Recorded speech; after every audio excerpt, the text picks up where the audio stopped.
Listen up, Dungeon Masters. Your players are falling asleep at the table. What? Your wizard is going to use catapult to throw rocks at a monster again? How about instead of that, the wizard covers their body in rocks and hurls themselves? Now you're thinking like a badass using Battlezoo Bestiary Elemental Storm. Filled with over 150 innovative elemental monsters, new elemental spells, and the monster parts system, allowing you to craft weapons, armor, and magic items from the creatures you slay, infusing elemental magic into them with 20 unique elements. Sure, there's classics like air, earth, fire, and water, but there's even weirder elements like music, space, and time. Doctor Who, Doctor You. Wait, I'm a player, not a dungeon master. Why should I give a shit? Well, Yahtzee, how about a brand new character archetype, the Monster Hunter? Climb on creatures, target specific body parts, and weaken them. Or just grab a small monster and use their attacks against the big one. Ooh, you sold me at big ones. Best of all, this archetype can fit along any class. Fighter Monster Hunter? Duh. Monk Monster Hunter? Sure. Wizard Monster Hunter? Well, it'll set the difficulty up, but go right ahead. Elemental Storm is filled with over 250 pages packed with stunning illustrations, detailed rules on the monster parts system, and so much more for your Pathfinder 2e and D&D 5th edition games. Click the link below or head on over to battlezoo.com to secure your copy of Battlezoo Ancestry's Elemental Storm today, and turn your table from slow and crunchy to fast and furious. We're live. It is just us. And that was the new video. You have not seen it, Mark? Because...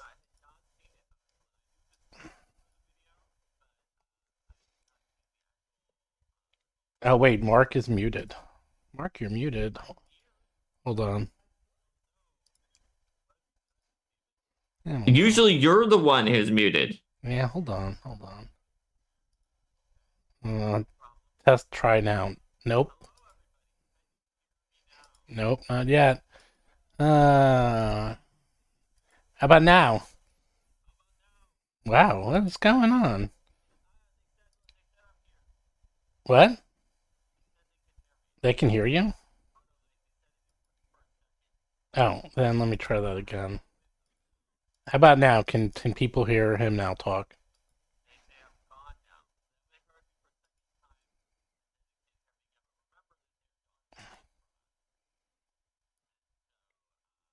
Well, can talk now.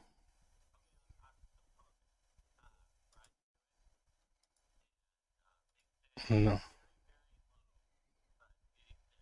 Oh, I know why. Because they're hearing it through my headphones.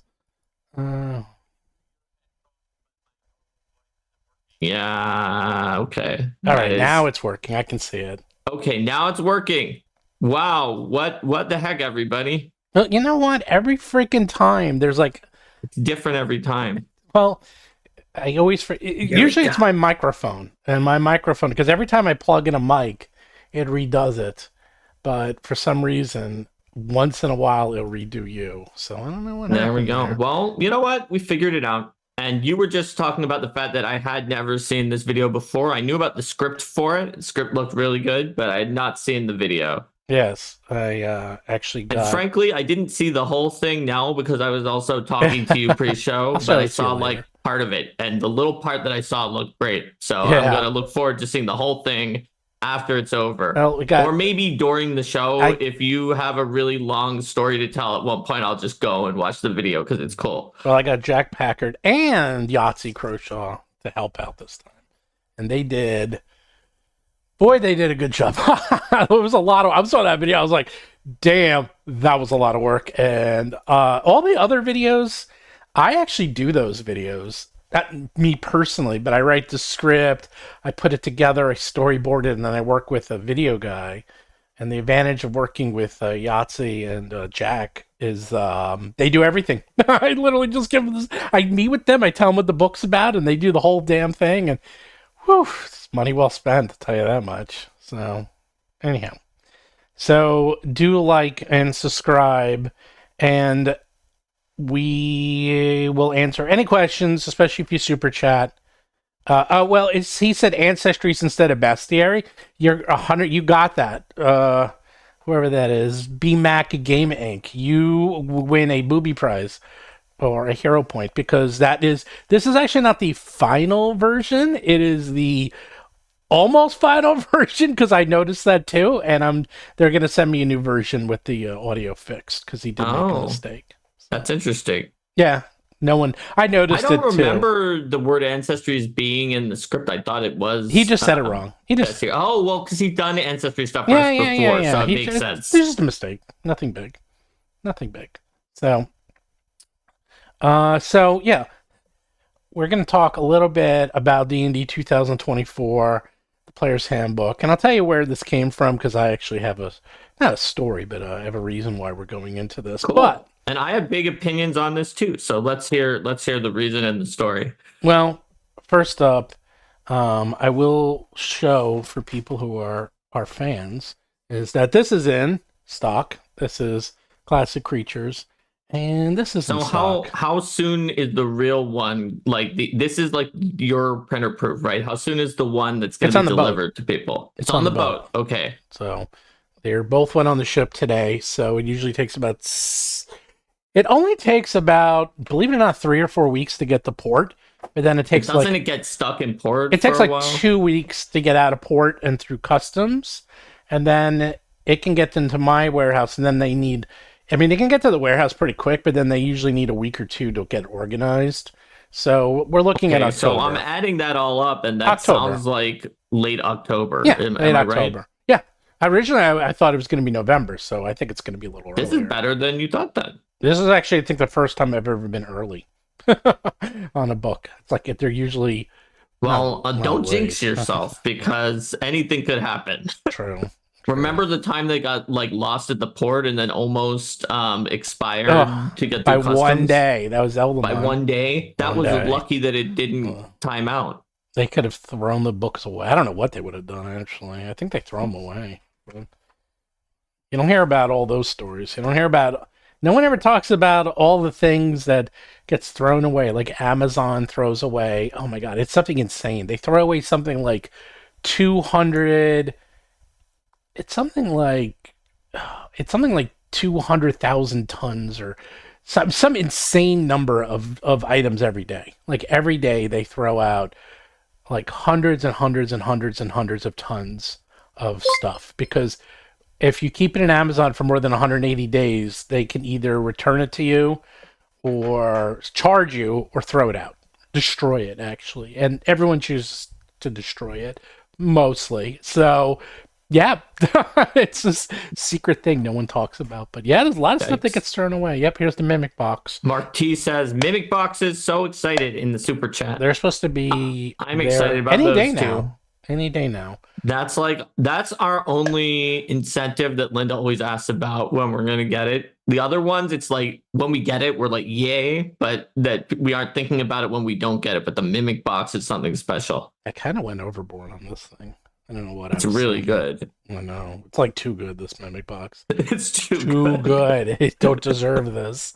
Yes, they do. I mean, I think that our community deserves these cool things. Yeah, it's really come fun. On, Steven, they support us. We should make cool things for them. I know you know that. You always are adding more features to everything. How much to ship a Mimic Box to the UK? So it's the same price, because when you ship internationally, it's just weight. The only time we get deals is when you ship in the United States. There's deals because there's different types of shipping. So especially if it's a book. Weight. Yeah. If it's a book, it can use media mail for RPG books, and certain other things cannot. And so that gets into some weird issues. You're not supposed to ship anything else except books, but people ship records, people ship dice. It's like, because, unless they open them up and check, usually they get away. I mean, they get fined a lot if they get caught, but everyone. And then for international, what used to be, it's anything from 1 to 5 pounds is pretty reasonable, and then over 5 pounds it gets very expensive. But I believe it's shrinkflation. I think now it's down to 4 pounds. So 4 pounds is the magic number. So if you go below 4 pounds, if you go over 4 pounds, it starts getting expensive. So. Yikes! So it's getting lower and lower the limit before it's going to crop up. Yeah. And there's not a lot you can do. Trust me, every couple of months I call up all my guys and I asked them what to do about, trying to reduce costs, and they all have the same. They all say the same thing, which is not much, because there's only like 3 companies. Like, that's it. I mean, and when you have such a huge monopoly, they set the prices. It's FedEx, DHL. I think that's it. Maybe it's UPS and UP. That's it. That's pretty much all you can use. Everything else is much more expensive, and that's all there is. So, and whatever their prices are is what you have to pay. So, yeah. Well, I appreciate that you always, not just for this, but for other things, are looking at every possible option and trying to find ways to improve stuff, even if the answer is no for this time. So someone's asking if there's links to buy these. No, this was part of the Kickstarter. So if I have extras, I'll make them available. There might be a few, but there might not be any. Yeah, might not be any. Because we had to make $50. an exact size of the print run that was a certain amount, and then it turned out that an almost equal number of people pledged to that in the end, so there might not be any. Yeah, and if there are, it might be a few. Yeah, I mean, basically what ended up happening is printed up as many as we need. Whoops. And it holds a huge number. I think I got 5 or 6. I think I got 6 full set of dice in this puppy. Whoa. It doesn't even look like you would get 6 whole sets. Well, including if you put it into the top 2. Yeah, I didn't think about that. That's smart. Even get more. I mean, no, that's smart. That makes sense. Look at these honking D20s. Those are also pretty sizable dice. Oh, yeah. And they still, I mean, they use a decent percentage of it, but they're also bigger, I think, than a normal set, right? No, these are extra big. And it fits no problem. Yeah, this thing is great. Actually, the real one looks better than this. This is my proof. The real one. It's your proof copy. The real one, I made it a little dirtier and a little bit more beat up. I felt this looked a little too pretty. So I haven't even seen the final one because it actually cost a lot of money to get a proof. So I was like, they sent me pictures. I was like, good enough. Sounds good. Yeah. So okay. So what's your story, Steven, about this topic? Because I have a feeling that we may be coming at this from different directions, but we also maybe aren't. So all right. So here we go. Dr. Metropolis said it's a 5.5, but Wizards would lose sales by calling it that. And Dr. Metropolis said that it lacks innovation or risks that older editions had. And just here to show support for RFC, no interest in 5 or 5.5. That's $10 from Dr. Metropolis. Yeah, no, fair enough. And so this is where it came from. There's 2 reasons. One is, now remember, I'm old. And we used to sit around and talk about D&D all the time. And I remember, now I was in college when 2nd edition came out, but I remember reading about it, and I actually left campus, found the bookstore to go get the 2nd edition rules, because I wanted to see them and I was excited to read them. I didn't get to really play that much. In fact, I don't know if I ever played 2nd edition in person, but I have played 2nd edition for probably more than any other edition. Well, not any, probably more than most, because I played all the video games and every video game used 2nd edition rules. So I know the 2nd edition rules very well because of that. But anyhow, and I just remember when 3.0 came out, it was so exciting. And then when 4th came out, it was exciting. And then even when 5th came, 4th was very exciting because 3.5 was really well received. And so people were very excited about 4th. And I went to events, and I remember going to Gen Con. And I went to Gen Con, and on my key card, it said adventure, but one of the letters was a 4. And I was like, oh, that's for 4th edition, because that's where they announced it. It was all top secret back then, because the internet wasn't what it is now. You didn't learn things until people learned them. So that's where it was announced, and we found out about it. And, it was a very exciting time. And I was even excited when 5th came out. 5th, there was this podcast I was listening to the podcast all the time from Wizards about, what they were doing and how they were playtesting, and excited. And then when it came out, I got together all my friends. I printed up maps, and we played the Pandelver adventure. It was just very exciting. So I will also then caveat that when Pathfinder 2nd edition came out, I was also very excited. And heck, I was very excited when Starfinder came out. I couldn't wait to try out the rules, and we did that's how Rule for Combat got born. And then for Pathfinder 2nd Edition, like, couldn't wait to, like, as soon as it came out, like, we ran the adventure right away. I did a whole podcast on it. That's the, what's the one by Jason Bowman, Mark? You played Fall of Plaguestone? Yeah, Fall of Plaguestone. That one's notoriously hard. Oh boy, that was hard. It was so good. That's why we liked it. We like it, really. Us. I actually like super hard things. So I like adventure. playing Jason Bowman adventures. They are like Very maybe hard. a little dangerous for like the first adventure you release for way new too players. Hard. Way but, too hard. Yeah, I mean, I was playing with pros, and even these guys. It's on tape. You can listen to the whole you thing. Can see it.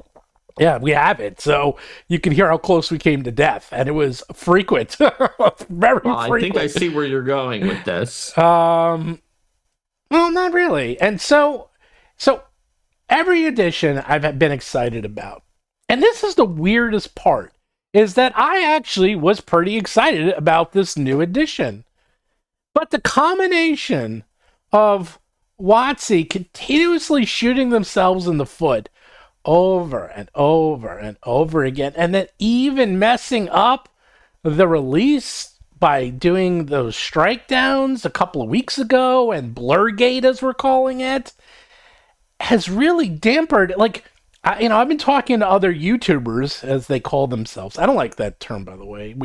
They call themselves, we're the tuber. Wait, what do you prefer, Steven? I don't know. I don't like to be called a tuber. What's wrong with YouTuber? I don't know. Well, no, sometimes they call themselves the tubers. I was like, we're all hanging out together at Gen Con. They're like, the tubers. I'm like, gotta think of a better tuber name. Does sound more like a vegetable, but I think YouTuber I'm totally fine with. I guess so. The I'm good with whatever people want. The one I actually don't like, and I get why this is not a problem for other people, but content creator, to me as a term, seems very confusing because of the fact that while yes, we're creating video content, like it's confusing with the people who are creating.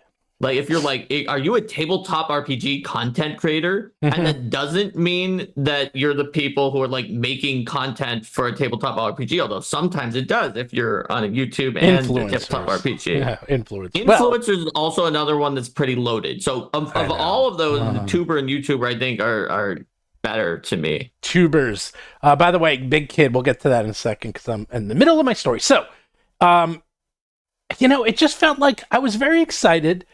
But the combination of them, again, shooting themselves in the foot, people, the tubers, going from very excited to it really deflated them. Like, and you can listen to Mike, not Mike Merles, Mike from the some of the other podcasters, some of the other tubers and podcasters, is that they were Mike Shea, and it's that he was really excited, and then he had to like redo all of his videos, and then he didn't even want to deal with it, and he just didn't want to do anything with it. And I've been hearing that with the other YouTubers since they were so excited. And then Mike Shea, sorry, I kept messing up his name. I kept thinking of someone else. I kept thinking Mike Merles for some reason. So Mike Shea, and he did an interview, and he was just like, he was just over it. By the time he had to go through and he had to go back and forth with WoTC like 5 times of what he could and couldn't do, and then he had to send the stuff to get it approved. And it was just like, you know what, guys? You're taking all the fun out of this, and it's not you're not making it easy for us to give you free press. And then if they're not excited, okay, if the influencers, the tubers, whatever you want to call us, aren't excited, then how is the community going to be excited? And that, I don't think they understood. And again, I don't think they did it on purpose. I think it was just miscommunication that the stupid Blurgate really hurt them, because I believe a lot of the YouTubers just aren't as excited now. And if they're not excited, that really can poison the well and make it everyone else isn't as excited. And yes, I did say D&D is out now. It's not out for everyone, but it's out enough, okay? Because everyone who's talking about it, a lot of people do have the books. You can see a lot of videos on what's changed. There's reviews that have come out for it. And that's something else, is that by doing this weird staged release, I thought for a fact that on September 3rd, which is actually why we made the Kickstarter on September 3rd, is that when people were going to start releasing content, because that was when the book was going to first be public. But then they changed it to August 1st. As someone who's been working in marketing for their entire lives, you don't do that. Okay, you never, I'm like, there's no reason. They just sucked all the oxygen out of the room. And now on September 3rd or September 17th, when it really comes out, what are they going to do? Like, the videos are out. There's no hoopla. There's not going to be an excitement over it. It's like you just want to have one release. In fact, they have, if I'm doing my math right, they've had at least 3 to 4 releases, because they had, okay, release on the 1st, but then that was messed up. So then they had a release after that, which was the unblur-gated stuff. They have a release on the 3rd, and then they have a release September 3rd, and then release on September 7th. No one even knows, like, what's going on. It's very confusing, and it's very disorganized. But here's what really made me think of this topic. So someone mentioned, I'll get to that question, is that I was trying to decide, we have our new dragon book out, which, by the way, the fairy dragons, for those who backed it, it's done. The Pathfinder book it's done, 100% done. It's just going through proofing right now, because actually this book is very complex. There's a lot of new stuff. Like, Mark, how many ways can you use the word fairy? You can use it too many ways, because you can have the noun for a fairy, you can have the adjective fairy, lowercase ai, you can have capital F-A-E-R-I-E. That's like the realm of fairy. So there's a lot of fairy. There's a lot of fairy. So we're going through it to make sure we got all the fairies right, because there's so many ways to use it, and some are capitalized, some aren't, so, and some are spelled differently. So we're checking it. Anyhow, I asked them, the people are getting the 5e version, because there's monster stats in there. Do you want to have the monster stats for 2014 D&D or 2024? Now, I realize this is a very small sample size, but you'd be amazed how much you can find out from small sample sizes. Trust me. Someone who took 3.5 years of stats in college, you don't need a lot. And it was overwhelming that people wanted the 2014 monster stat blocks. They did not want the 2024. Now, that kind of makes sense from the point of view that I saw the reasoning is that a lot of people weren't ready to move over to 2024 yet. They're either in the middle of a campaign, or they're not sure about it, or they don't want to, or the monster book isn't coming out till next year. So realistically, no one is going to be moving their games over to 2024 until 2026 at this point. It sounds like it's going to be a while before people start really using these new rules. So it goes back to, like, as opposed to me, like, when 4th edition came out, we ran and just stopped what we were playing and started 4th edition. When Pathfinder 2nd edition came out, I literally started a new campaign that day. We started immediately the day it came out. We started Fall of Plaguestone. And I'm seeing all these people that are just like, we're not going to use it. Or maybe we'll use it. We don't know yet. And I'm just I'm just like, I don't see the excitement. And I'm just trying to figure out, did they mess up?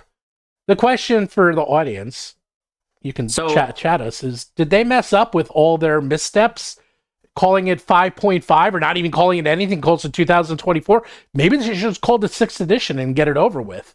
Maybe they shouldn't have tried to be backwards compatible. Maybe they should have been more forthcoming in saying this is a remaster like Pathfinder did, where, yes, it works both new and old, but I don't know. Even I'm a little unsure. Like, there's so many places they could have made mistakes, but I guess we'll find out. I talked a lot. You can go now. I vehemently disagree with your thesis and think that you're looking at things wrong, but we should cover the 2 super chats before we go into it. So Big Kid for $5 said, Elemental Storm will be first Battlezoo product. What issues with D&D 2024? Also been hearing stuff about weapon exploits.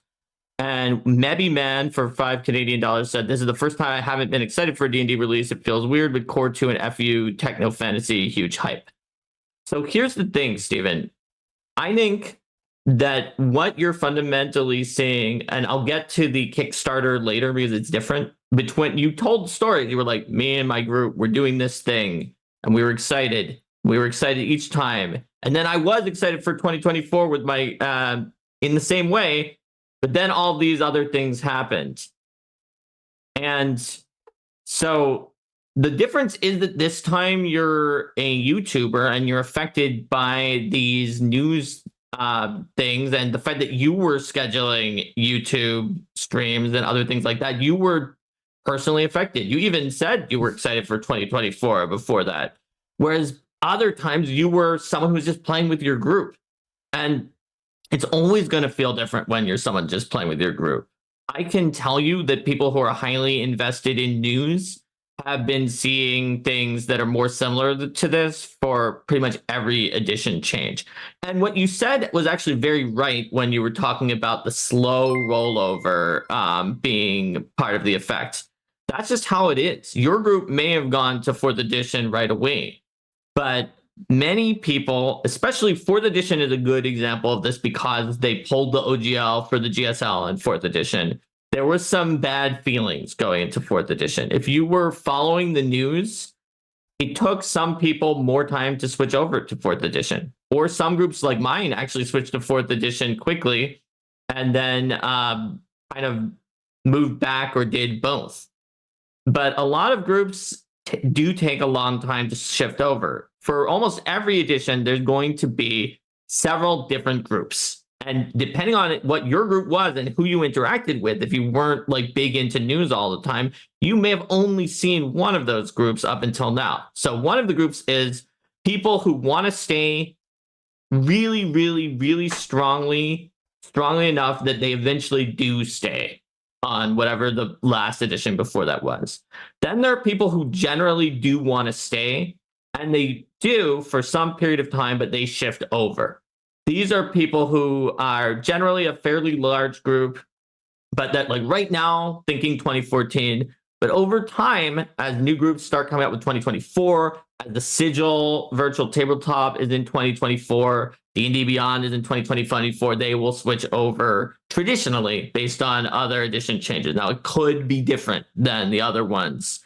Generally, the worse that people are feeling about the company and the product line and the brand, the more likely that they might be to stay behind. Then you have the people who just kind of don't care. They want to finish their campaign. They're open to moving it once that campaign is over, but they don't want to do an edition shift and change the rules during that time. This is a pretty decent group of people as well, and it contains people like my little brother's group is doing that with the Pathfinder Remaster. And even though I would argue the Pathfinder Remaster has a better feeling towards the company than D&D 2024 due to the fact that it was required to remove the OGL and remove the vulnerability to something like the OGL. When you move from the neutral, just kind of let's finish our game and then we'll see, you get to the, yeah, I kind of am interested in this, let's try it. And then the, I'm so pumped, we're going to switch on day one. And my group has been like almost any of these. The only time we ever switched on day one was actually 3rd edition. We were so excited about 3.0 from 2nd edition that we dropped everything and started a new campaign, even though we were right in the middle of Tiamat's lair in 2nd edition. So I think what you're seeing is a particular group of people. Now, obviously, in our chat, for a stream where you put the title that was, what was it? D&D 2024 is out now. Does anyone even care? We're probably going to see a lot of people who do not care, who are in group 1, I'm not switching, and then they never switch, or group 2, let's do a poll.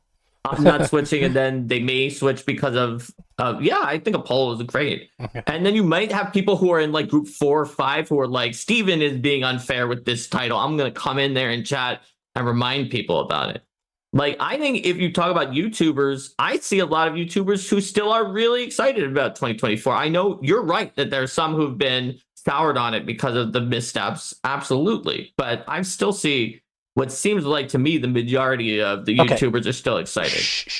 You're talking about their public personas. I'm talking about people behind the scenes. So keep that in mind.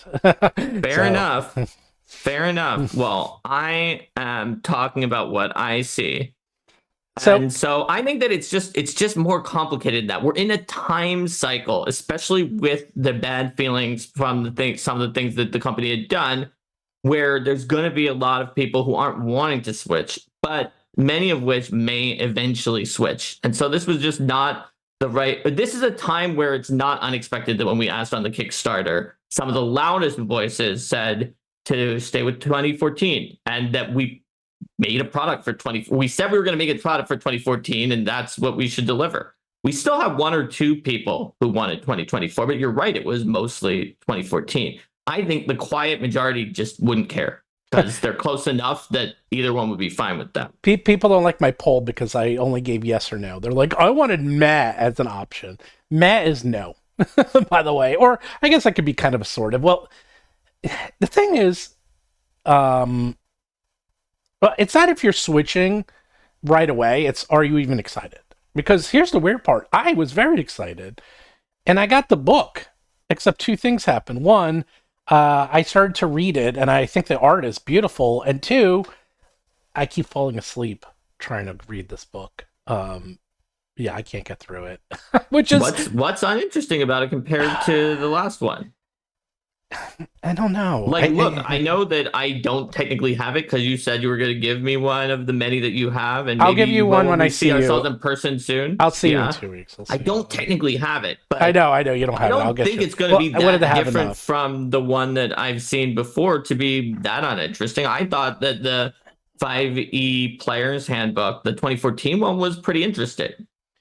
I don't know. What's boring about this one? I don't know. Maybe it's just... Does it feel different than the other one by a lot that makes it less interesting to you? Maybe I'm just not as close to D&D. It's like, I see everyone... Maybe it's similar enough that you're just like, this is what I read before, and that makes it less That interesting? could be it. I have a hard time with incremental additions because I'm like, okay, I guess it's different, but I'm not one of those people. I see some of these videos where like, here's the 10 things that are very different. I'm like, I don't know these 10 things. I don't know every little nuance, every area. I just don't. I'm not that type of person anymore. Maybe when I was a kid, I could tell you everything. And to me, I'm just like, yeah, I mean, it's just not different. It's not different enough. I think that's it. It's like, I mean, I guess I thought it was going to be like like whenever they came up with a new version of D&D, it was always something completely new. I'll give you an example. Here's one that maybe you would get. Civilization. Okay. Civilization 7 is coming out. And they're just doing previews of it yesterday because there's a big games conference or convention. And every time Civilization comes out, they redo it. Now it's always the same game, but they always they redo it so much that the games are very different from one another. No, I see what you're saying. So I'm very excited.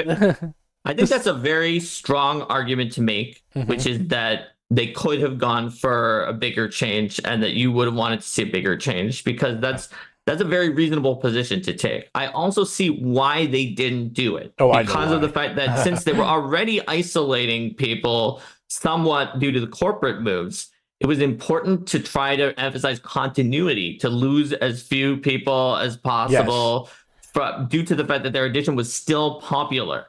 And it was not on that much of a downward trend, if anything, and they still wanted to launch a new one. Who was the first person who said they're never coming out with a new edition ever again? That was you. That was me. And I knew because they never will.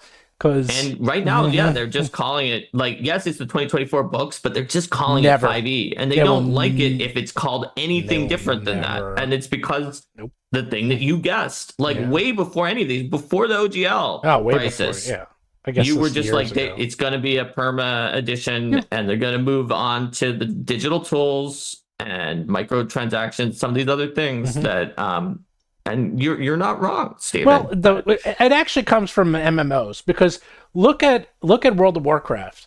World of Warcraft has gone through, I can't even count how many, 20, 25 generations. I mean, the game is so different every time, and every time they release a new update every year or so, it's completely redone. I mean, they've redone the classes more times than I can count, but it's still World of Warcraft. They don't rename it every time. In fact, they came out with so many editions that there's now two versions. There's classic and retail. So it's the same thing. Don't they do like World of Warcraft and then like the subtitle is the name of the new thing that you're getting? Of the new expansion. But yeah, the new expansion. Right, but the game is still World of Warcraft. That's what I'm saying, is they're going to do the video game methodology where they'll continuously update and iterate, but they'll never change the name. It's never going to change editions. By the way, I want to go back to some of these super chats. Yeah, there were a couple that we missed in there because we were having the back and forth. There was one that said that Captain Relic said they didn't like backgrounds. Wait. Let me go back real quick because there was the very first one, Elemental Storm. Because you said it, but I want to talk about it for a second. Yeah. It's the first Battlezoo product. What issues with D&D 24? There was a question there. Also been hearing stuff about weapon exploits for 2024. So, Elemental Storm is the first Battlezoo product. Will be first Battlezoo product that might be using the 2024 rules. Now, here's the thing. We don't know because we've been talking to our monster guys, the guys who write the monsters, and from what we can tell, the differences between monsters is minimal. There could be hit point changes. That seems to be... There's some like layout and stat changes and a few small things, but there weren't significant enough. Also, we don't know, more importantly, what the license is going to be. So Correct. We can't actually publish for 2024 rules until the license is completely revealed, and the license will not be revealed until next year. So we're after the bestiary. So we're kind of in limbo. We cannot promise a 2024 book to people because it's possible that it wouldn't be allowed, even though as long as it's allowed, that they're going to allow it. No, they're going to allow it. I am pretty confident they're going to allow it with a good license that they've said that they're going to do. They're going to allow it. I'm talking to them. They're going to allow it. But I don't know how they're going to allow it. But so right now we're planning for both, and we'll see how it goes. We'll see what they release. We'll see how they communicate with us, because I keep bugging them saying, because they're going to have the monster manual done very soon, like in a few months it'll be done, because they need to have it go to the printer. So they have to finish it by like October, November at the latest, and it looks like they're very far with it. So, by the way, the other one is the Meebamin. First time he hasn't been released, but he's very excited for Core 2, which is out. And Fabula Ultima Techno Fantasy, which I have right here. And I got these at Gen Con. They were held up in customs, but then they showed up on the other days. So I got that. Nice. These books, oh my God, these books are... Because it's a role-playing game book that looks, like Zelda. Or they have icons met from JRPGs. So it's like, the old Final Fantasies. It looks... it looks like Final Fantasy. It looks like Zelda, old Zelda. It's called Fabula Ultima. I know, but I Final love Fantasy in Latin. I know. It's very freaking... Well, I'm old. So I think of the first time I saw that layout, and that was the actual instruction booklet for The Legend of Zelda. So, that's fair. That's fair. I'm too old. And Mega Man, too. And then Final Fantasy came out way later. I was in college. Well, we have new backgrounds, the anti-role playing and shoot. Yeah, that was the one I was in before you went back to the other ones. They were saying they didn't like the new backgrounds. And then Dr. Metropolis for $5 said they were wondering what there is to be excited about. Then they said that you would have to love 5e to be excited because of slight adjustments to a few mechanics. Exactly. And they didn't think that there was a wow factor to it. That's exactly right. Is that whenever you come out with a new product, and someone who does marketing, you need to have a real big wow factor. And the built-in wow factor is it's a new version. Okay, that's a built-in wow factor right there. It's like, it's a new game. It's a new movie. If you're the dominant market product, right, like Dungeons and Dragons, the thing about it is, and I've said this a lot of times, anytime people were talking about possibilities of new editions, I'll say it again. No matter what, a new edition of Dungeons and Dragons that is sold as that enough that people think that they need to check it out is going to sell. The real gauge of how well it does is how the follow-up books do.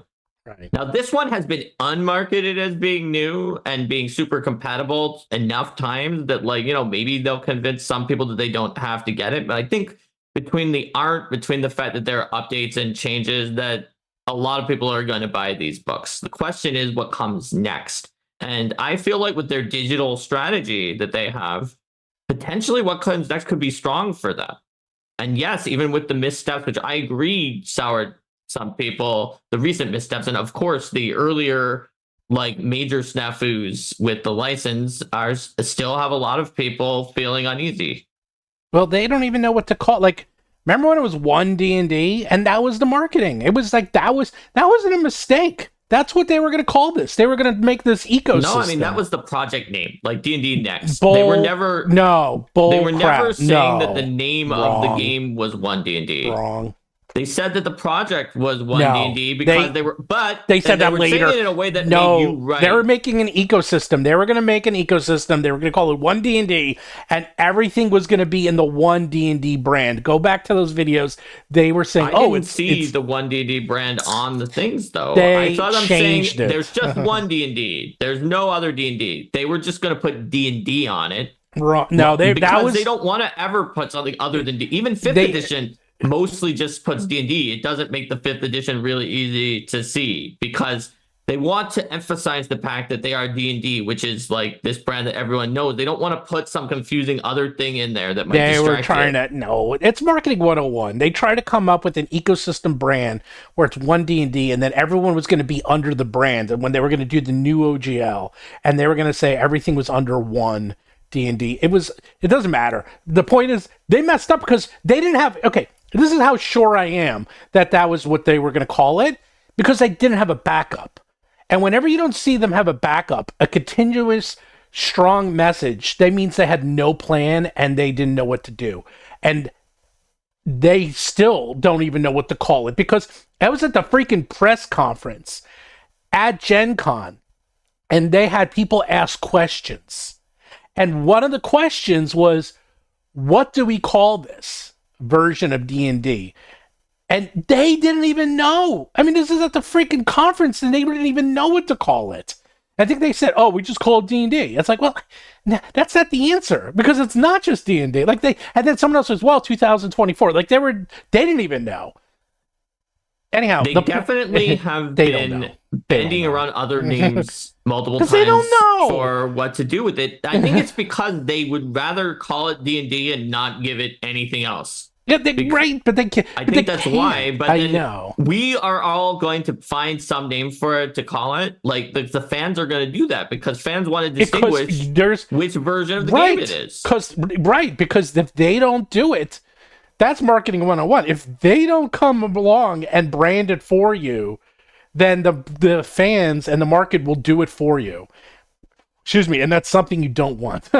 Most of the time, you don't want, because then you're going to be stuck with either something you can't control, or you don't own, or you don't like, and you'll never get out of it. Okay. I mean, D&D 2024 is not a name. It's not a name that has terrible or negative connotations, and that's basically what people have been calling it now. It's fine. Someone asked if there's a difference in the cover, like if you see any main difference between this one to make it indicate it's a new edition. No. There's nothing. Yeah. The only thing, they do have the 50th logo on the back here, but that's fair. But yeah, they made it pretty hard to say, even in the 2014 one. It mostly just emphasized Dungeons and Dragons, so that people will know when they see it in their store that it's Dungeons and Dragons, I think. Yeah. Yeah. I mean, I think in the end, and I hate to say this, because supposedly, you won't even believe this, Mark. I couldn't even believe it. Let's see. So, Professor Dungeon Master, who I talk to, I'm not talking to him right now. I talk to him every day. I'm not talking to him right now because he's in South Korea. Do you talk to him more or less likely often than your lawyer? I talk to my lawyer more. I spoke to my lawyer on the way. I spoke to my lawyer today. How about your wife and kids? I spoke to them more. But okay, so he's after those two, but still every day. Well, I text him. He and I text constantly. We're always texting each other. I want to hear a funny Professor Dungeon Master, very quick thing. Sure. So in one of your videos, Professor Dungeon Master had a comment that Google tried to auto-translate for me from Professor Dungeon Master into English. Oh, really? But it said, ooh, drama. And I was so curious. I was like, why is this set that it needs to be translated to English? And I clicked and it changed it to yes, drama. It's just very strange. Well, anyhow, he put out a video basically saying, that they're going to go, they being WoTC is going to go full digital and make everyone have to use D&D and go online and use all their products. And supposedly it's caused a huge uproar in the community because people were like, oh my God, I can't believe that. And I was like, didn't we say that like 3 years ago? Like, is this Steven, new news? You've been saying that like every 3 to 4 weeks for the last few years. I know. I've been saying that for years. Like, what is this news? Like, people are like, oh my God. I'm like, wait, what? I'm like, where did it... Yeah, they are. Like, everyone seems so shocked by this. And it seemed to be making, like, waves in the D&D community. I guess I'm naive, or I'm way too close to it. I think maybe a little bit of both, but yeah, they're going full. I think that's why they don't seem to care so much, is that in their mind, the new rules are the first step into getting everyone online and making everyone forcing as many people to use the online tool as possible. And the best analogy I've heard for this, and they're not the only ones, by the way, everyone's trying to do this, is that in the old days, you would buy one hamburger and you would be eating that hamburger for the rest of your life. It's like a self-perpetuating hamburger. And they're like, wait a second, if we're selling it's like an everlasting gobstopper. That's even better than a hamburger. It's like, I always thought about that with Willy Wonka. I was like, what a terrible product. You're coming up with a product that never runs out. like you basically sell it. You sell one to everyone and then you're done because it never runs out. And that's what D&D is. It's an everlasting gobstopper. It never runs out. Like, once you buy it, you never need to buy it ever again.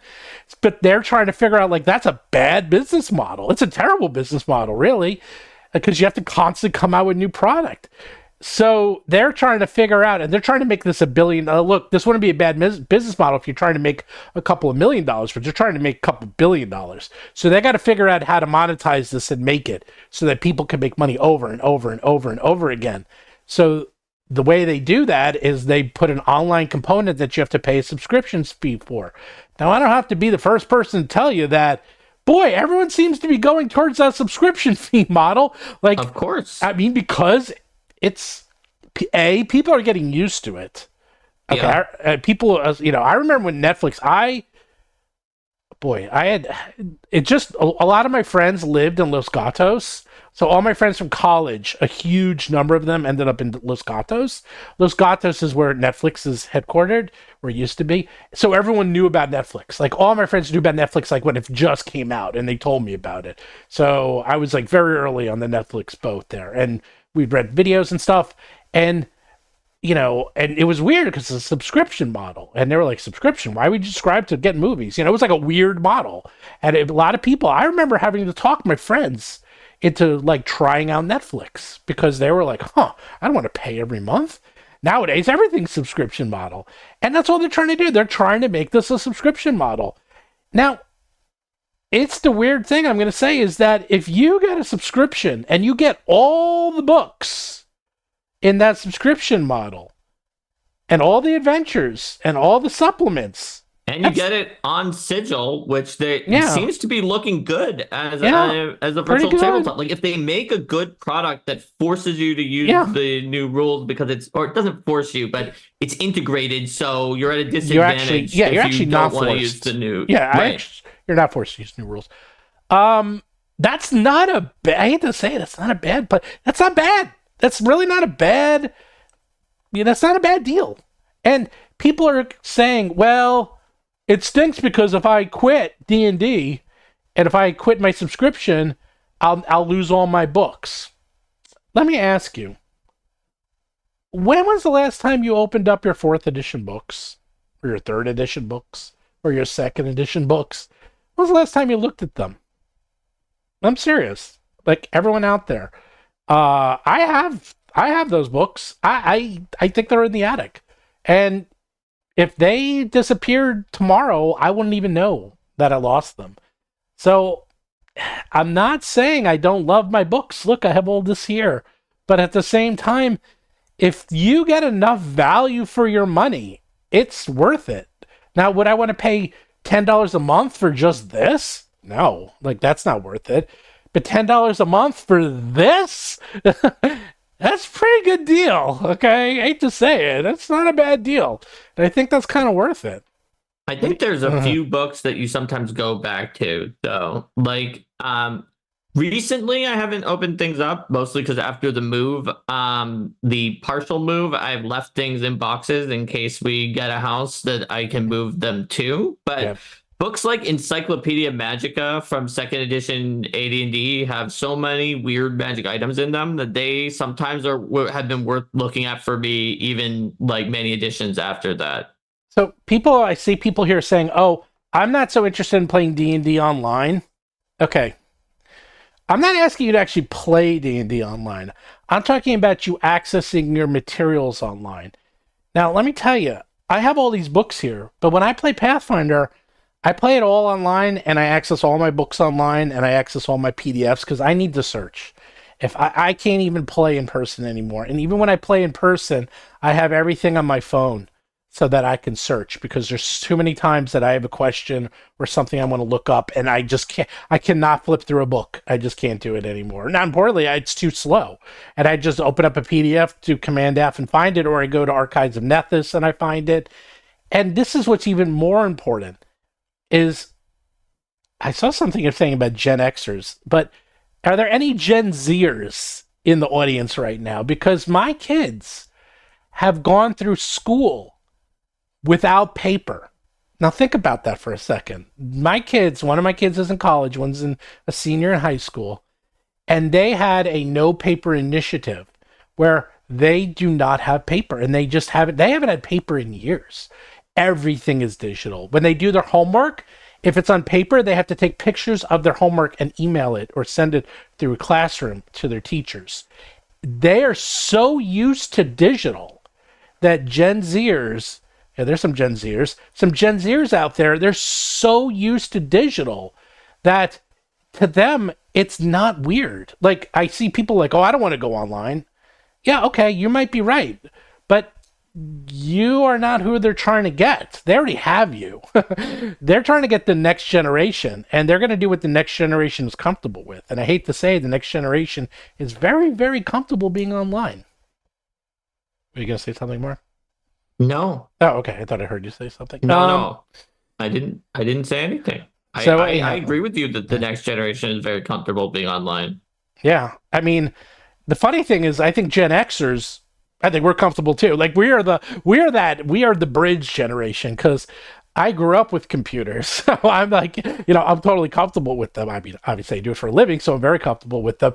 I'm comfortable with books. I'm comfortable with computers. I can go all the different ways that need to be gone. But, then I talked to Professor, and Professor, he hates that stuff. He hates going online. He hates digital. But unfortunately, he's the end. He's the end of the road, not the beginning. And if I was in the position that WoTC is, you can't keep marketing to 50-year-olds and 60-year-olds. You're going to have to market to the 20-year-olds and the 30-year-olds. And that's what you have to do. Wow, we got a lot of people here. 335. While I have everyone here, I'm just letting you know that I'm giving out one of these every single week. Sorry, I'll pull out another one. Oh, by the way, here's the old handbook, so you can see what they look like. If you want a side-by-side comparison. And it's way thinner, by the way. Look at that, way thinner. I'm giving out 2 of these every week for free. That's right, every Tuesday, I am going to select someone. Leave a comment right now in this video saying what you're excited about in the version 2024 D&D Player's Handbook. You got to leave it a comment of say what you're excited about, because I saw a lot of people saying, "I don't want it and I don't like it." If I choose you, I'm not going to give you the book, because I'm not going to waste a free book on someone who doesn't want it. So if you want it, put a comment. I mean, Steven, you did this on a video that was about whether anybody is excited for it. So there were some people who said yes. So guess what? You have a better chance of winning, because it was 1 to 4. So 1 out of every 4 people watching don't want this book. So you got a really good chance of winning. If you put down your name right now and subscribe and you too can win this book. And I do this every week. I'm going to do it all this month and all of October. And if the other way you can win is by pre-ordering. Well, not pre-order, but if you put down $1 and go to Kickstarter at rollforcommon.com on Elemental Storm, that you will get this very cool dice locket. You'll get some limited edition animated tokens, which I saw, which are awesome, because I'm working on them now. And you'll be alerted as soon as this goes live, and you won't get it any other way. Now, Mark, I had some people tell me that Mark does not seem very excited about Battlezoo Bestiary Elemental Storm at all. Yes, I swear to God. Who said that I was not excited about Battlezoo Bestiary Elemental Two Storm? people wrote me separately saying Mark doesn't seem very interested in it. So why don't you convince me and the audience of what cool things are in this book, Mark? Wait, hold on. I swear to God, I don't even understand it. If they're like, why? Maybe it's the fact that like you advertise things a lot, and I'm always the one who just is here sitting around while you're advertising them. But, well, now's your chance. Tell them what was my chance. What can you find in this amazing book? Battlezoo Bestiary Elemental Storm is a really awesome bestiary, and I'm very excited about it because of the fact that not only does it have 150 monsters or so, just like could go up to 170 and Battlezoo Bestiary Strange and Unusual. Right. Not only that, they all come from 20 different elements. They have 1 to 3 elements associated with them. These are the elements from the Battlezoo line that are associated with Eldamon. They're associated with our monster crafting. It's all connected because there's monster part system, and whoa, I'm getting a little bit of like whiplash from the dancing book, but the monster part system allows you to craft imbued properties onto your weapons based on defeating monsters that match the element of the property you want to craft. Well, guess what? All of the monsters in this book match some of the elements that you might want to craft into your weapon. So you can go right in there if your players are like, hey, we've been crafting with monster parts and we've been making a lightning sword, but we want another lightning monster because otherwise we won't be able to finish our lightning sword. What kind of things can we look for? You can go in and be like, oh, Vault Ram is in here. That's a lightning creature. These are also the perfect elements to be able to find Eldamon of that element because they match the 20 elements of Eldamon. So the Vault Ram would be a good one to find an electric Eldamon. Not only that, it also has new spells for some of the elements that had a small number of spells available in the Player Core and Player Core 2 for Pathfinder, and that's for 5e and Pathfinder 2nd Edition. It's also got a Monster Hunter archetype that lets you like jump onto the monster and follow it around while you're on it, stab it. It tries to hit you with its claw, you dodge out of the way, and it hits itself. Or you can like grab the monster's pincer and just like flail it around at other monsters. There's all sorts of stuff in here, Steven. I don't see why people told you that. Are those just two people were plants that you initiated to get me to talk about the book? But so people are asking, when does it come out? So the book is mostly done. I actually have about 85% of the art. Mark is actually done, believe it or not. So here's what I would say in terms of it being mostly done. Stephen is right. Here is what is done and what isn't. The Pathfinder 2nd Edition monsters are done. Yes. Also, all of the supplementary content except the new monster parts content is done except for stretch goals. So stretch goals plus the new monster content, and one of the later stretch goals may involve expanding the new monster part content. We haven't decided exactly what the stretch goals will be. That's what will be needed, but that's actually subsidiary content. So even if we have tons of stretch goals adding on to it, there's still going to be a big core of the Pathfinder 2 book that's done. In terms of the 5e, we had been like watching and waiting about 2024 a little bit, so I don't think we have much of the 5e book converted yet, and that is going to those guys are fast. That's going to be a heavy lift. It's a heavy lift. Paul is really good at They're handling super monsters. fast. He rebuilt the 5e monster building system from scratch for Level Up from EN World. Yeah. And he understands high-level monsters in 5e from his own games of running them like very deeply. And so even though we have some complex monsters in here with some really interesting and tricky abilities, I trust that Paul and Bill, along with him, Bill does some more of the player content usually, but they work together, are going to be able to do it faster than you might expect. But it's still a lot to do. So they're saying, okay, the PDF, I think spring next year is safe. I don't think that will be unexpected. I could also have... The secret is I have to lay out the Pathfinder version first, and then the 5e gets done pretty fast after that.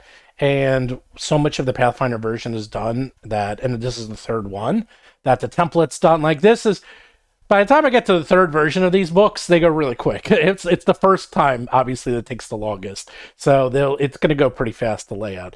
I'll say spring, and then the hardcover will probably be summer. I mean, I'll say spring, but it's probably going to be summer if we're going to be safe. But even the printers are getting faster because just the way I've been working with them, they've actually been going much faster because we're getting faster with our proofs, which is good. Someone's saying, will this be on D&D Beyond?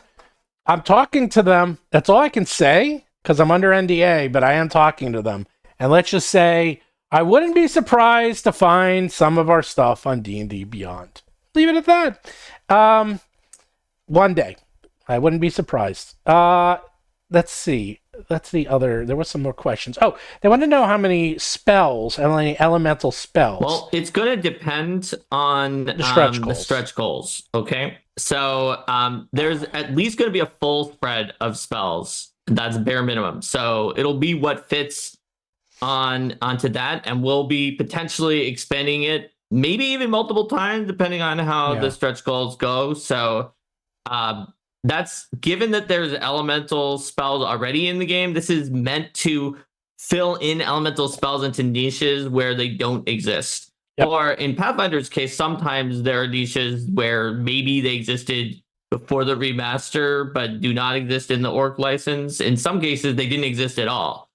And in D&D's case, they usually didn't exist, period. Mm-hmm. So it's going to be hyper-targeted towards spells that you want to use for the elements and that fit into places. So, by the way, and then we'll get back to the topic. Don't leave it. You can leave a chat in the chats. Leave a comment of why you're excited about in the comments of the video, not the You have to close the chat if you want to do that now. You do? And there is a super chat from Phoenix Guard wondering, the monster part system is split among Battlezoo Bestiaries. Is there a plan to collect them in one place? So, not right now, but I talked to, if you put down $1 for Battlezoo Bestiary Elemental Storm to pre-order, not only do you get all the stuff Steven said, but you have access to like a secret place where we talk to those people and ask things. And Steven even shows like possible new products, like demos of those, and ask which of these should we make, like the new tokens and even other ideas that we've not even said.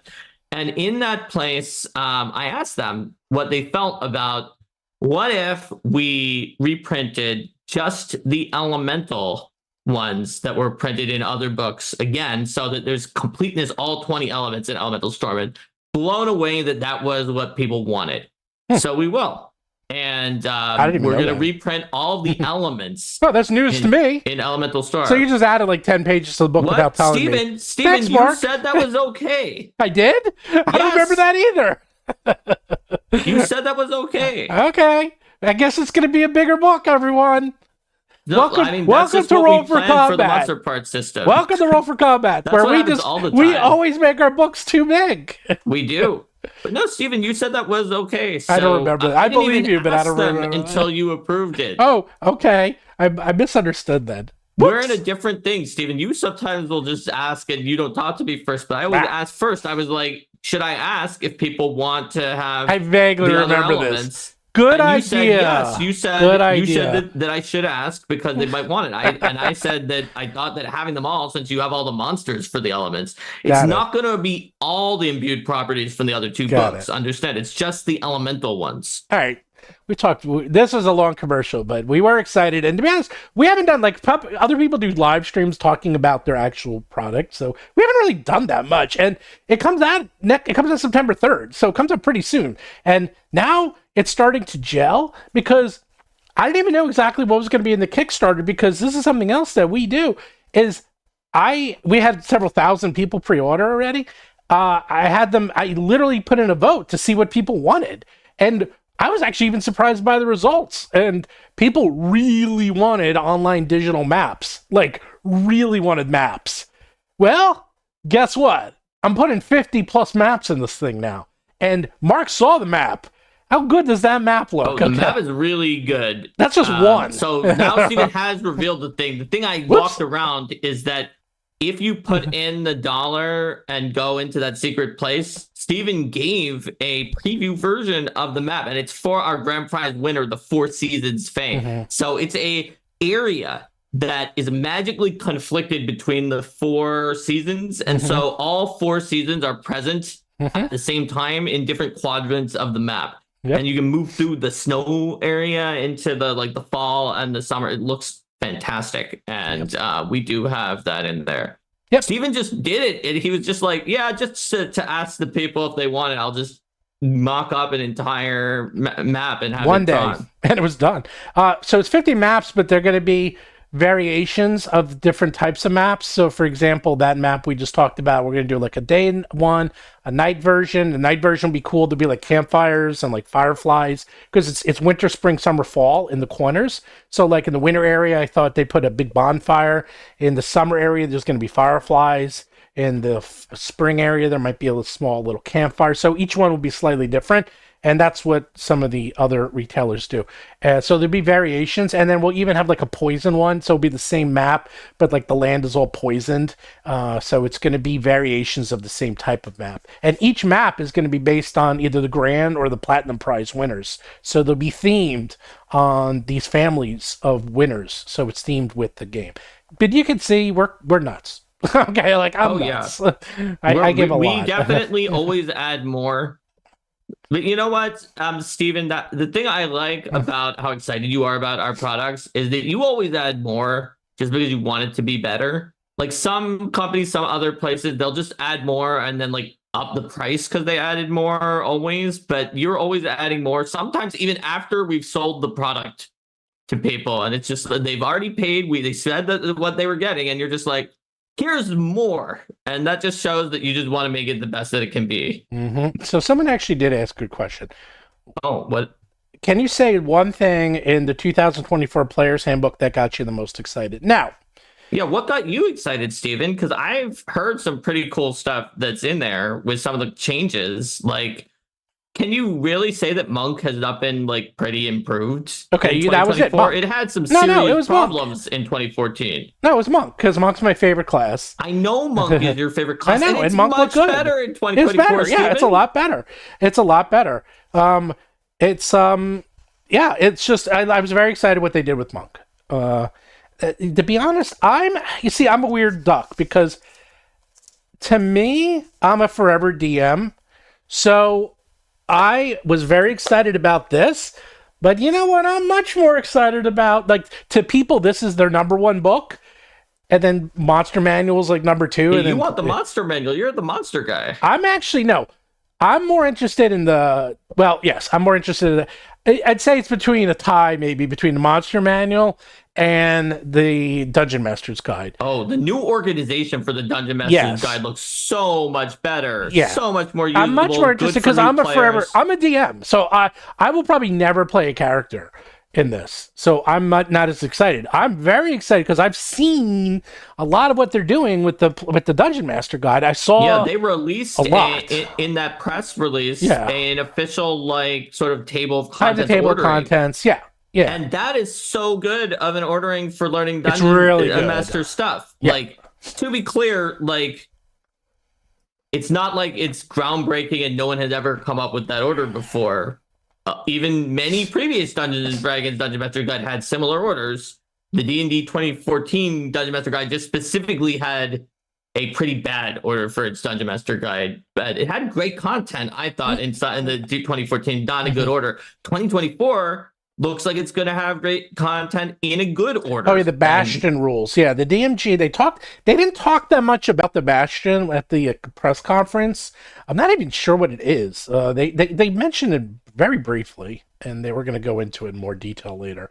Those kind of subsystems always are like kind of interesting and exciting that they're going to happen, but then when you look at very them, hit or miss. In my experience, they usually are a little bit of it tricky because they aren't exactly the same game, so you're kind of playing a separate game in your game. 80% of the time they miss. I'd maybe say 90%. I'd say 90%. I'd say 90% of the time. No shade on these ones, which I haven't seen, and maybe they'll be in the other 10%. They don't work. I will say that as a person who makes some of I have written some of these kind of things. I know. And I've missed sometimes, right? They miss hard. a lot of the time. They're hard because it's usually one person you want writing them to be completely enmeshed in the core rules. I think that the only time I've made one that worked out of all of the ones that I've made that really, really worked completely for every GM, and not just like me in my home game, I can run it because I know how to do it.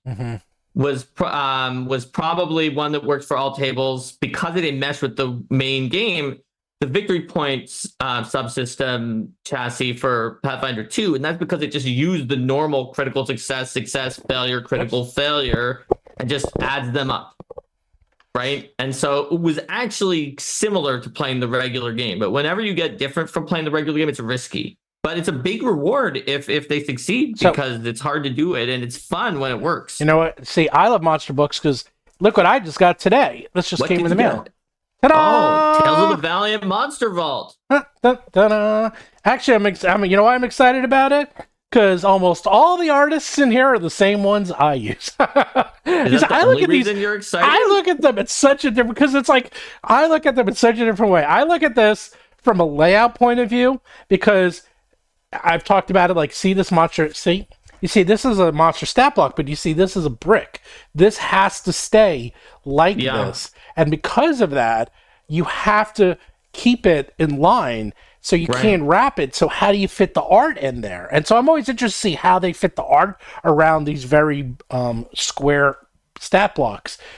We actually do a flowing stat block system, so I don't have that problem. And I think we're the only people who do that. So I like to see the art. I like to see the height. No, except no, I meant for 5e. 5e books. 5e books. For 5e, yeah. Oh, no, well, I mean, Tales of the Valiant is Paizo knows what they're doing. Okay, Tales of the Valiant is technically a different system. I know it's very similar. But so this guy, William O'Brien, look at that art. He's the same guy who did our Goblin troop.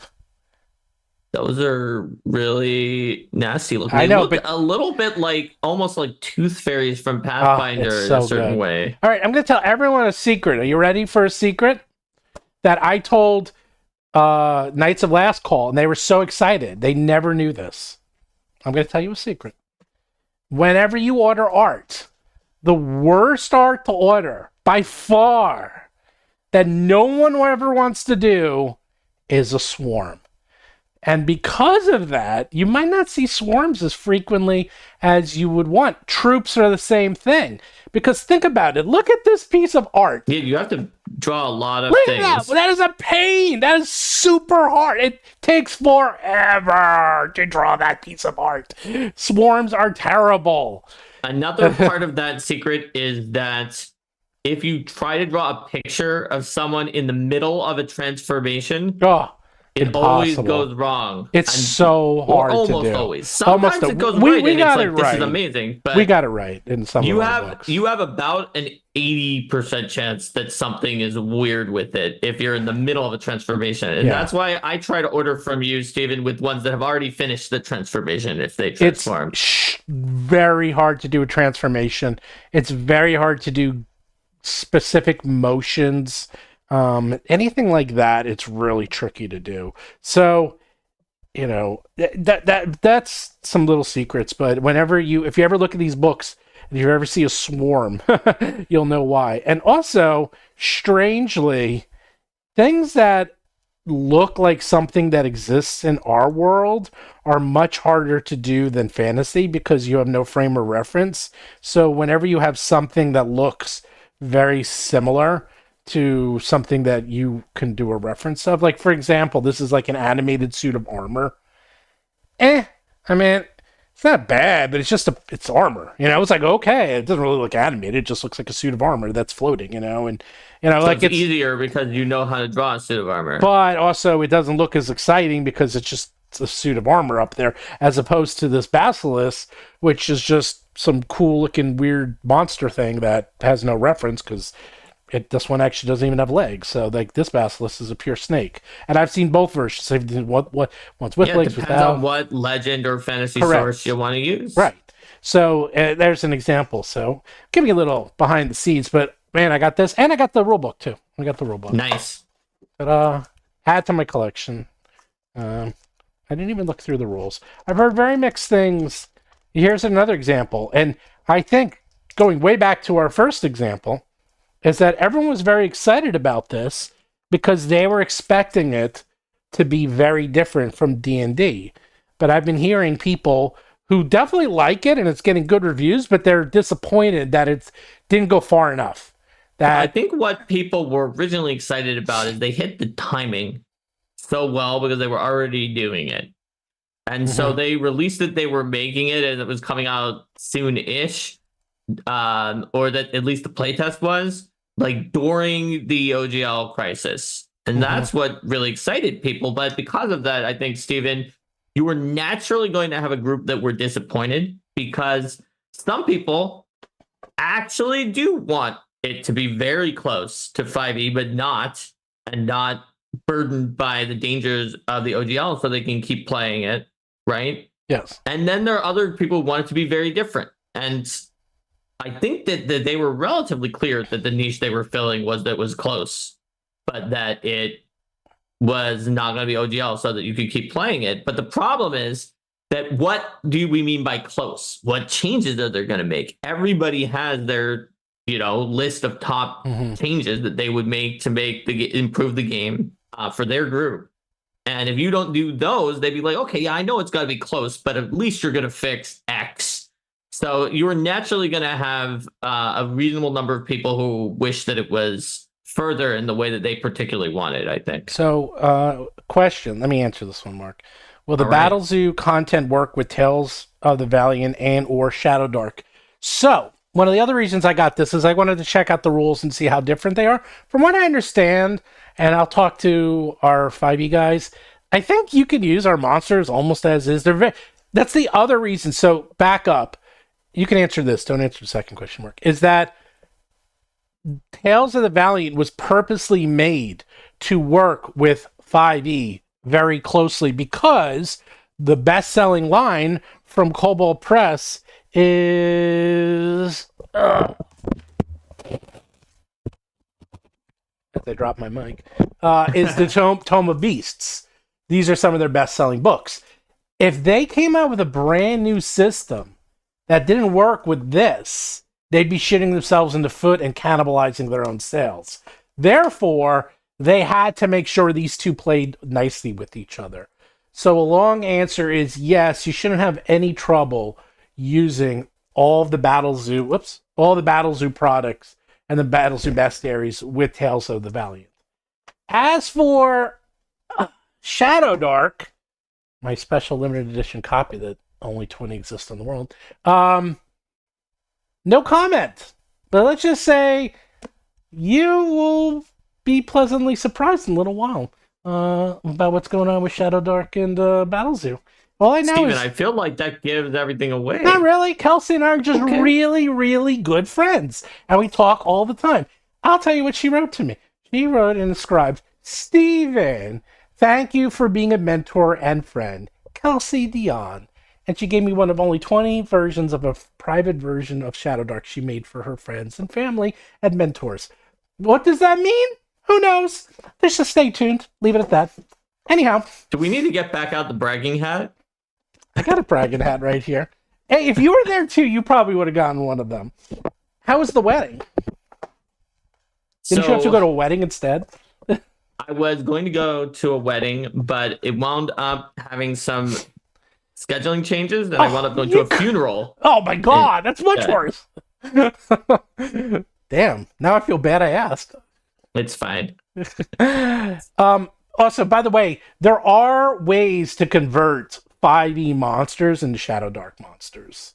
So there's the community. You have out to there, do a little bit of legwork. A little bit. But the community has done a very good job at putting out documentation on how to do that. So it looks like you've made someone's day, even with your vague but easily guessable comments there. Kelsey and I are really close. I talk to her all Multiple the time. people have said that they are very excited, or this is news that they really care about. Well, that's all I'm gonna say. I probably already said too much. Let's just say we are very friendly with everybody. And we're always talking on how we can help. You can see the difference. Okay, I wouldn't call it difference, but I'm always trying. We're trying to always help each other out. Or at least I am. I'm trying to help out everyone else. I'm not out there like trying to get something from people. Like I'm trying to help out people, and by doing that, you should hopefully get something back in return. Like what I've seen from you, Steven, and I was talking about this with Derek the other day at one point, is that your mantra seems to be that you just want to help people and do something nice.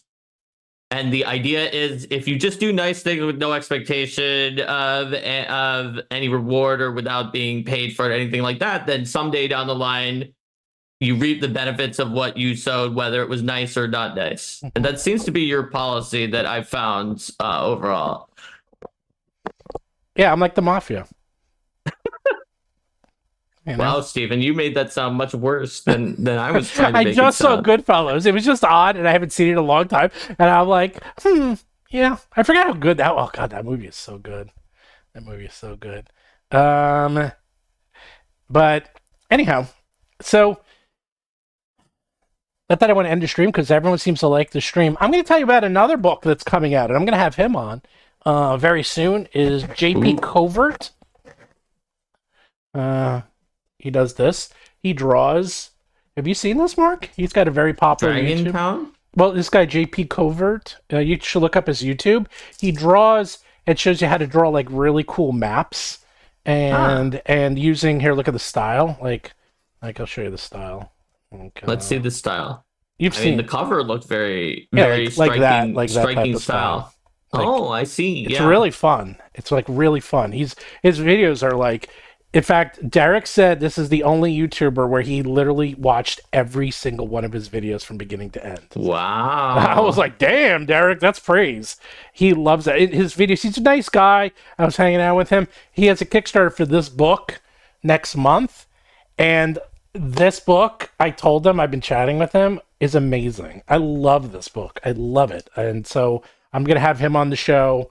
And his style is beautiful. Again, now my background is I did websites for children books and children companies. I did Nickelodeon. I did a lot for Little Bill.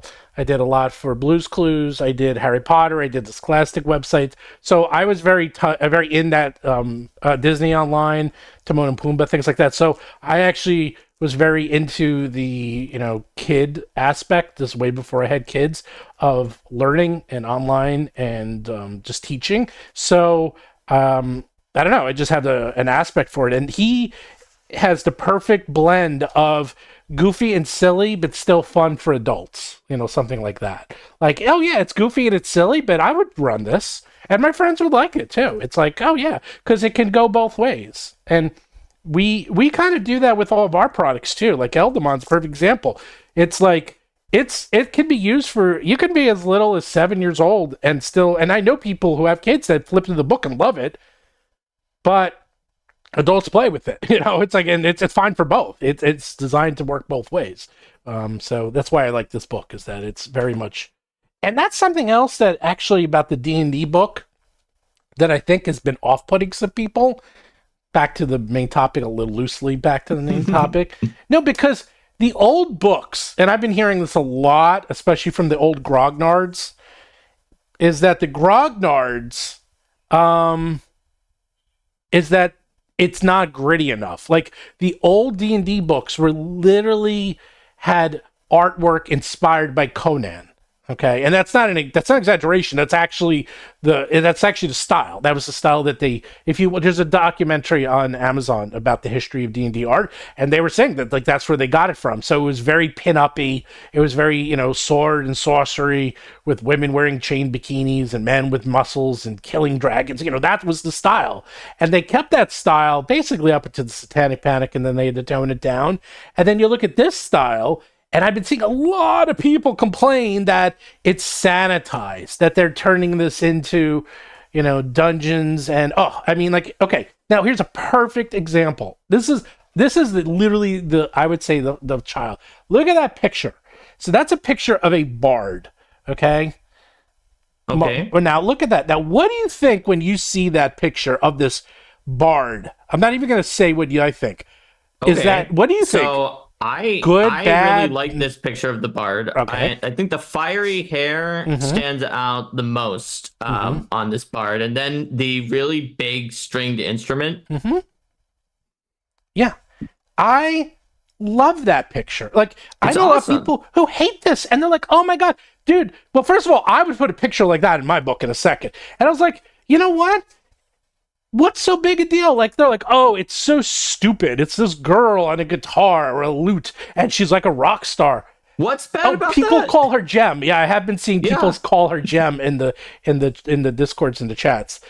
Who cares? Like, yeah, what's so bad about that? Like it's great. Yeah, I like Gem. Okay, I remember Gem when I was growing up. Gem from the 80s was cool as hell. Like, who cares? Okay, this is your game. Who cares? I'm just saying it's good. Right, like, okay, not who cares. I would play that character. Yeah, it's a fun in a heartbeat. character. If you give me that as a pre-gen, I know. I would be drawn towards your game if that was one of the pre-gen pictures because it's a good piece of art. Right, and exactly. Like, it's a good piece of art. It's fun. It looks kind of badass. And, it's very hard to make a badass bard, okay? Somebody who has to do art all the time. Sometimes look a little bit like foofy in their little cap or whatever, but she looks like a badass. But I've been hearing a lot of people upset, mostly the grognards, that why isn't it like the way it used to be? Why can't it be, things are different and they change. And I know. Get it. And there are great things about prior versions of the game. There's history, but things are different and they have their own visual style. This one is good, a good style. I think we're starting to venture into the people are getting heavy into Gem. I see a lot of people. We have got a lot of Gen Xers on here because I see a lot of quotes about Gem. Because a lot of people are watching the D&D Dazzler. That's even better. By the way, that was the first piece of art I ever got at a Comic-Con. Was the artist from Dazzler was there, and for $20, which was back then a ton of money, because we're talking about the 80s, so it's probably like $50-$60 today. I got an original pencil piece of art of Dazzler from, I can't remember her name, she was the artist, and I hung that in my room and I kept it forever, and it was very fun and sexy. So, but here, things are changing, and it makes me feel old man Grognard yelling at clouds. Yeah, that's the thing, like, I don't know. Life is going to change. In fact, I was just listening. I mean, this is real aside, but I listen to a lot of podcasts, and I listen to 99% Invisible, and they have a new podcast. If you haven't listened to it, it's like one of the most popular podcasts in the world, and it's called Not Built for This. It's a sub podcast by 99 Invisible, and it's actually about the climate change and how it's happening whether you wanted to or not. And it's basically going on about how, like, it starts off because Vermont, okay, they were saying of all the states, like, probably the safest place to live, you would think, would be Vermont in terms of climate change, because it's kind of in the middle of nowhere, it's in the mountains, blah, blah, blah. And then last year, they had a huge flood that, like, destroyed half of it, like really destroyed a lot of Vermont. There was a massive flood because Vermont was built on a lot of these bowls that they were built like in areas that were protected by the mountains, and because of the warmer weather, there's been additional flooding because it all goes down to the bottom of the bowl and they're getting destroyed. And how people can ignore it all they want, but the world and where cities were built is not the world we live in now. That's what the podcast is about. I'm not trying to be political here, but the point is that the point of the podcast is you can sit here and complain about it, but it's not going to change. And that's the thing. It's like you can sit here and we can complain all day that I wish the art in this book was Conan style from the 80s and the 60s, which I agree was pretty cool and I liked it. But that doesn't mean I can't like the art that's in it now. It's, you can have both. Okay, I can like both. I can like both things. Okay, I don't have to be angry that it's not what it used to be. I can say, yeah, it's not what it used to be, but what's in there now I like too. Is that so crazy? I feel like I'm taking crazy pills. No, I mean I agree. I'm someone who generally likes art.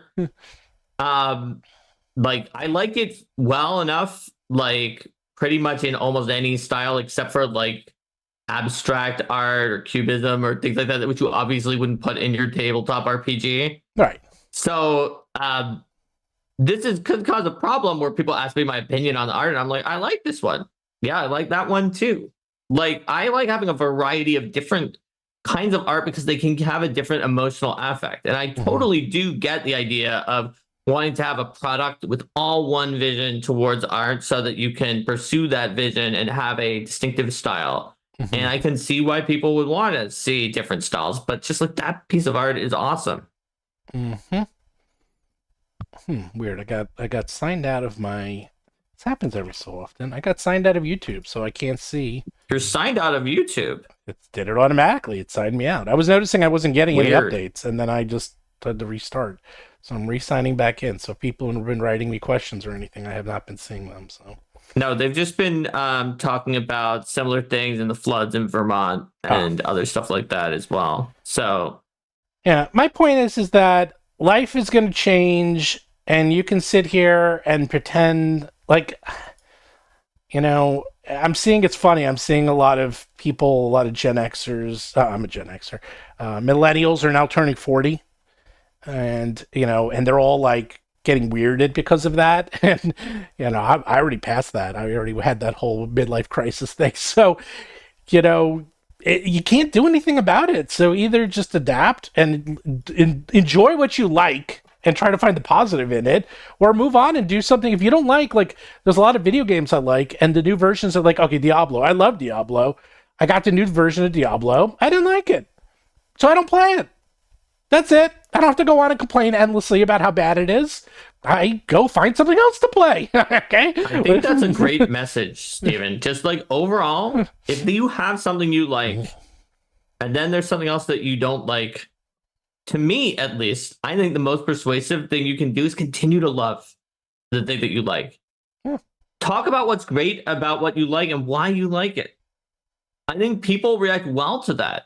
I'm more likely by far, and I have done this before, to go back and check out an older version of something that I hadn't seen before. When people talk about, hey, there's this cool thing that you could do in that older version, than I am if people just talk about negative things about the current version and are like, here's some bad things that are the current version. The older version didn't have those. That doesn't persuade me in the same way that just being like, oh, yeah, I like this newer version, but this older version had this cool thing too. So be positive and keep staying enthusiastic about the things you like and focus on that, because I feel like life's too short to get too caught up in all the things that we don't like seeing. Yeah. Someone wrote, Lita Ford, the Runaways Bard. I accept this. I loved Lita Ford. Lita Ford was great, by the way. I loved her. I don't know what she's up to now, but I used to listen to her all the time. So, I don't know.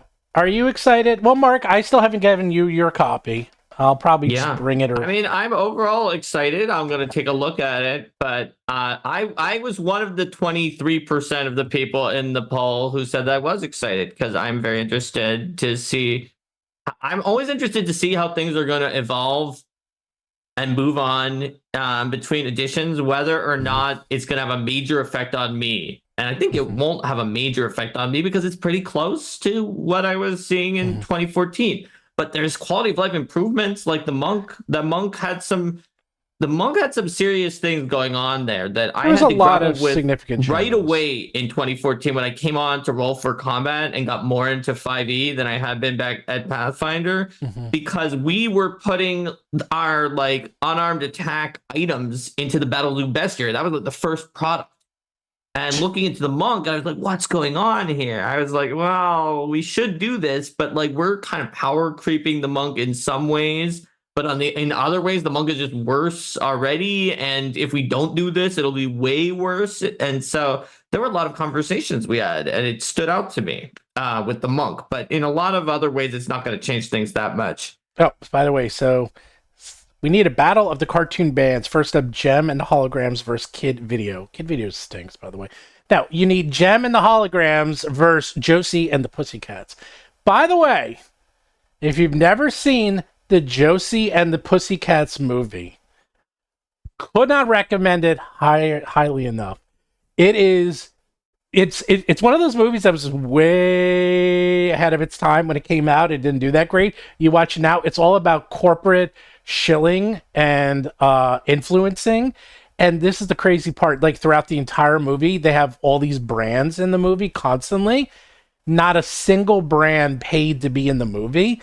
And I mean, they're like, she's literally like in the shower with a McDonald's like shower curtain. Like everything is branded in the movie. It's all about corporate greed. That's what the movie's basically about. And it's like skewing it, and it's done. And they just did it. They just put it in, and they never got paid for any of it. And I was like, that's another layer on top of this movie being awesome.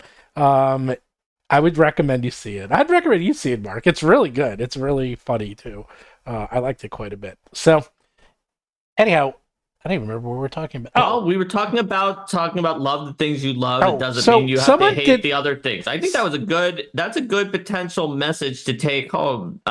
Like, do you think that's a good way to move towards closing it out?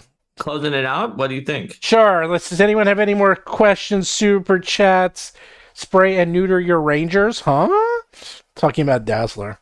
So I want to ask people at the end about this, because we had a comment on one of the last videos that said that they didn't really like the outro for these videos, and they're like, Mark, why do you keep doing this? So I want to say Steven told me that I need to do that outro. You don't like the outros? What do you want the outros to be? One person commented on that. So what do people in chat think about the outro, the thing with the, like, you know, if you want to battle the zoo, you have to roll for combat. That's at the end. Because, like, I'm doing it because Steven said to do it. Outro needs more jazz hands. Needs more jazz hands? Yeah. Ooh. There we go. I could do it. Now, people are asking about, let's see, outro means more jazz hands. I think it's fun. Yeah. Well, believe it or not, according to Google Analytics, the way you're supposed to end a stream, believe it or not, it's just to end it. There's nothing. Yeah, you're supposed to just stop. Intros too, because you could lose people at the beginning. I used to do intros.